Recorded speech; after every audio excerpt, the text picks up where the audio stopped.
Hello, and welcome to this edition of the show 101 with me, your host, Mark Bichachi. Now, today I want to speak to you from my heart. I want you to think of the richest countries in the world. Then I want you to think, what do they have in common? Now, in the richest countries in the world, and here's the list here, we will do per GDP, as per GDP, and we'll do per capita. Now, I like per capita more because it shows how each individual is supposed to be wealthy in a country. But let's use GDP as an example. Now, if you look at by GDP, and let me just pull this up on my screen here, top 25 economies, right? Now, by GDP, it's very easy. Number one, the United States of America. Number two, China. Number three, Japan, Germany, United Kingdom, India, France, Italy, Canada, and South Korea tops the top 10. Now, let's look at them. Number one, the United States. How did it become as wealthy as it did? Number one, it killed a whole bunch of what they used to call red Indians. Now they call them Native Americans. Killed them by disease, by the gun, by starvation, by killing the animals they depended on, taking their land by force, taking their resources. But they didn't stop there. They went further afield into West Africa and took slaves, and off the backs of slaves, they built the cotton industry, they built the railway, and they built the infrastructure that brought them into the 21st century. In case you didn't know, America also had colonies such as Puerto Rico, which still remain a protectorate without the right to vote for president. Guam is another territory of the United States. So they were also colonizers, in as much as we only know colonizers from Europe. Now, of course, then you wonder that how is the United States the richest country in the world? I'll tell you why. Because for hundreds of years, they systematically took advantage of other people to make sure they had an advantage. Number two is China. China is a repressive regime that is one focused on the control of its population, one party state, but more than anything else, they are currency manipulators. Donald J. Trump said this. I usually don't agree with the Trump man, but on this one, I have to give it to him. He was right. China practices unfair trade practices to ensure its products are competitive on the world market stage, and that is how China became the second largest economy in the world.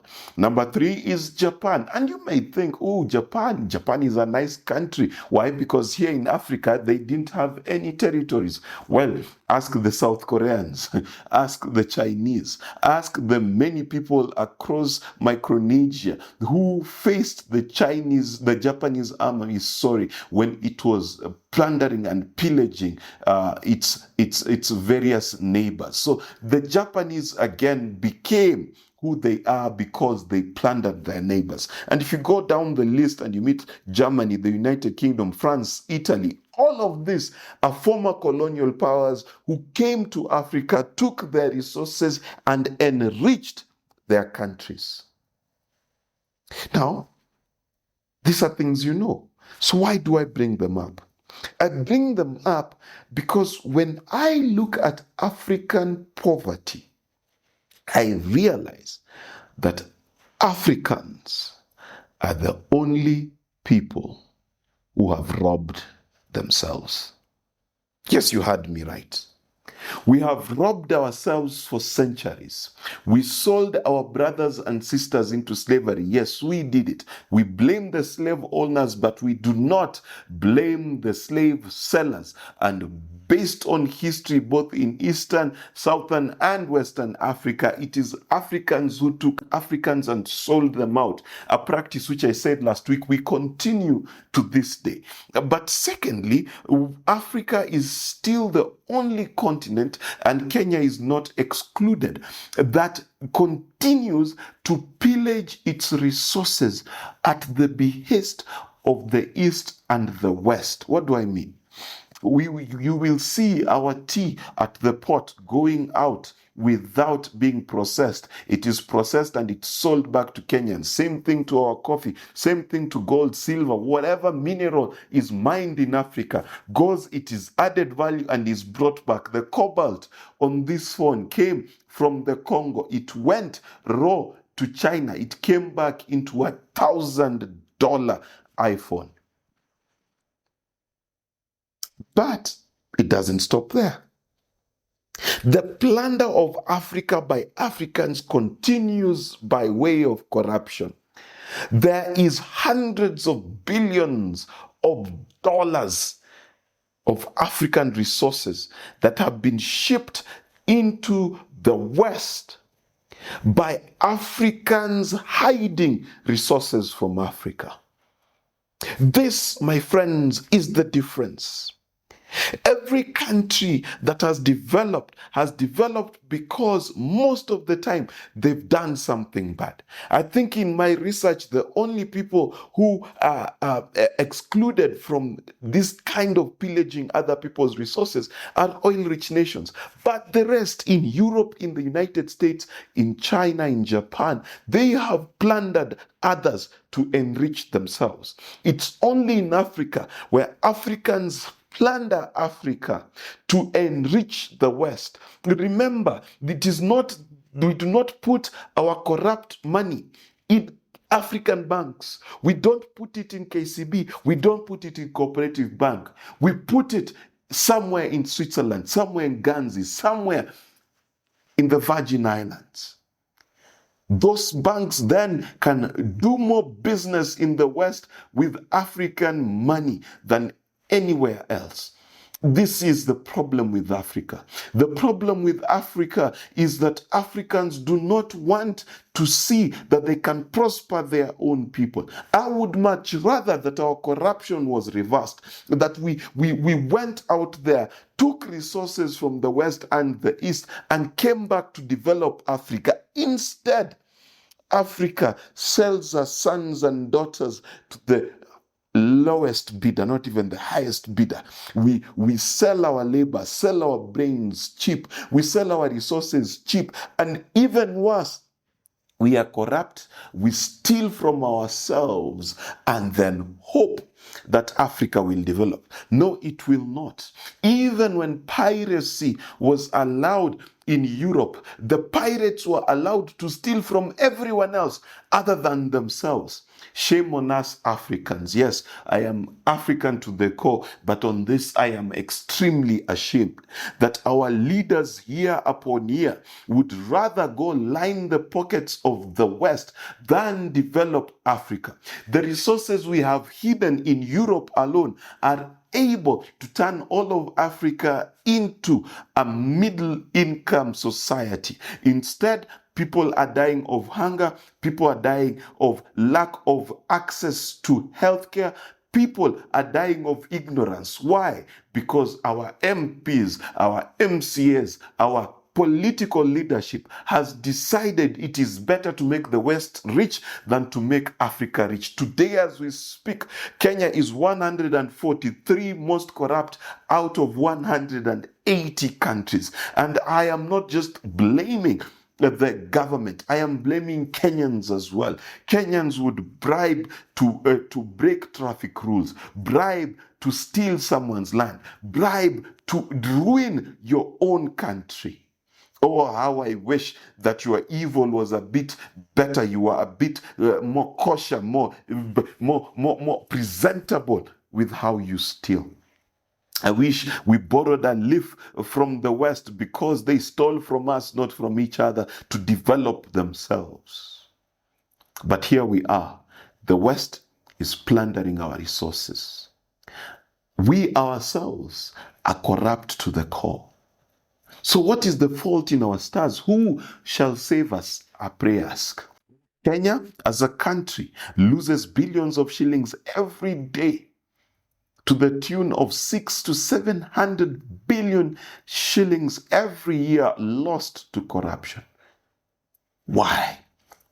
Because as a people, we refuse to make the main thing the main thing. In fact, let me put it in perspective. The other day, the countries of Russia, China, India, South Africa, and Brazil got together to decide that they are going to no longer use the dollar as a termination, as a currency, as a trade termination currency. Instead, they are going to use their own currency. Big step. Big step. Why is that a big step? Because they are realizing the importance of their identity, the importance of who are we. Kenyans, Africans, I'm asking you today, who are you? Do you care only for the person, only for yourself, that you would rather live in a place where there is sewage and refuse that has not been collected right outside your palatial mansion? Don't you feel embarrassed, politician, when you build this fancy house? You corrupt entrepreneur, when you build a fancy house and the road outside your house is full of potholes. If we reversed it,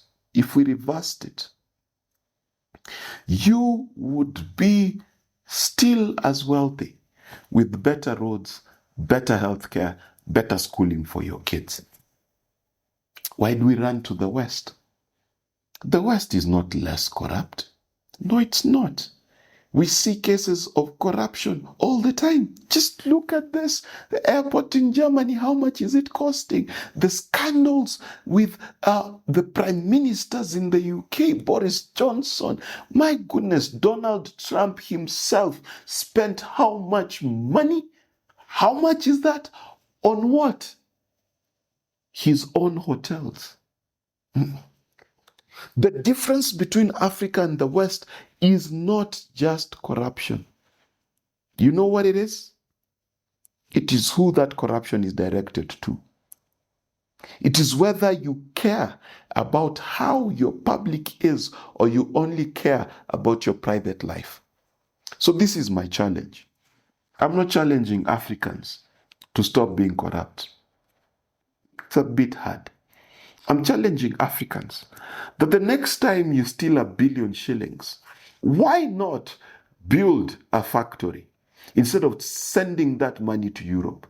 The next time you steal 2 billion shillings, why not invest in a cobalt producing factory in Africa? The next time you steal diamonds from the Congo, instead of buying guns to kill more Congolese, why don't you build a diamond processing facility?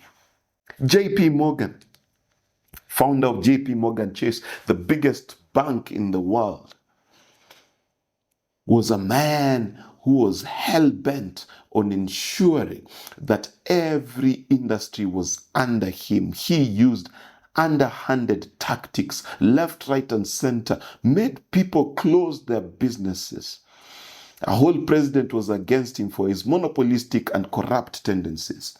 But guess what? He built something with that corruption he was doing. He not only built a bank, he built the American railway system and bailed out the American government not once, but twice when they ran out of money. This guy, JP Morgan Chase, Google him. That is the kind of patriotism we need.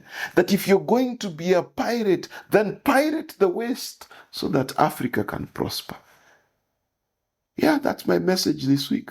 I know it's controversial, but let's be selfish as Africans for once. Let's be proud of Africa for once. And as the South Africans would say, Amandla,